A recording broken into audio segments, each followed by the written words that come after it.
Another really important thing to keep in mind is you got to overcome the fear of sounding bad. Everybody sounds bad. It's part of learning. If you put a video on to record yourself, or if you try to record audio of yourself or whatever, if you play in front of somebody, expect to sound 20% worse than you usually do when you practice. The pressure to perform is a big one. Whether that's in front of a video camera, whether that's recording into some recording software, whether that's performing in front of actual human beings. It's something that you get used to the more you do. Grabbing your phone, turning the camera around, and recording your practice is a great way to overcome that pressure. And don't delete those recordings. Put them in an album that you don't have to look at, but you're going to appreciate looking at those in 6 months' time and thinking, man, remember when I couldn't play guitar? Be kind of funny to look at. Okay, let's talk about mistakes. There are two things that I like to think about when it comes to making mistakes.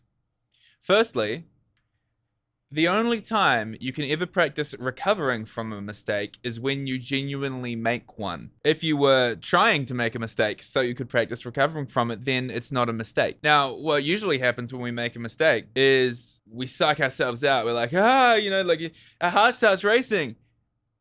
The more you make a mistake and the more you practice recovering from it, the less you get freaked out when you make one. I'll link another video in the description that I made pointing out where Ed Sheeran actually made a mistake in one of his live acoustic performances, the official performances. You can see him making the mistake if you know what you're looking for, and you can see him correcting it in real time.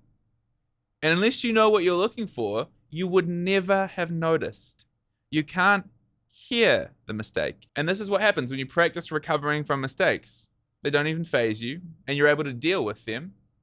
And if you're good enough that you notice the mistake, you don't mind that somebody made a mistake. You know it's part of the process. And if you're not good enough yet where you notice that he made a mistake, you don't even know that he made a mistake. We got to practice recovering from mistakes. That's the first thing. The second thing I like to say about mistakes is they're your to-do list. When you make a mistake, you don't have to beat yourself up about making the mistake. When you make a mistake, that's just something specific that you need to work on. You're like, cool, now I have a list of specific practice items. When we think about mistakes that way, they don't have to be a problem.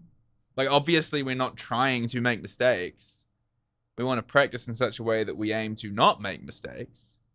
But when we do make mistakes, it's not a big deal. If you've stuck around this long, you might enjoy checking out the beginner course linked in the description. If you want to watch something else, YouTube thinks you might enjoy this video. Otherwise, go play some guitar, and I'll see you next time.